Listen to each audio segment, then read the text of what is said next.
बघता तीच मंडळी देवाकडे आपल्यासाठी आपल्याबद्दल वाईट चिंतत असेल यात शंकाच नाही. तर सगळ्यात पहिलं तुम्हाला हेच ओळखायचं आहे की आपलं कोण आणि परकं कोण.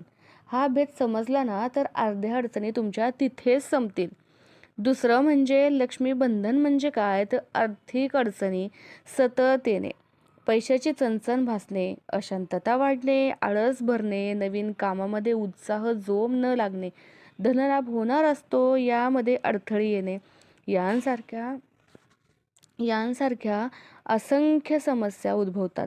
तसेच मिळालेले पैसे लगेचच खर्च होणे, तो पैसा घरात येण्याआधीच त्याला 12 वाट्या फुटणे, कर्ज वाढणे, सतत अपयश येणे, कष्ट वाया जाणे, असे प्रॉब्लेम सुरूच राहिले तर समजा की लक्ष्मी बांधून ठेवण्याचे काम कोणीतरी केले असावे. तर त्यासाठी काही तोडगे देखील आहेत.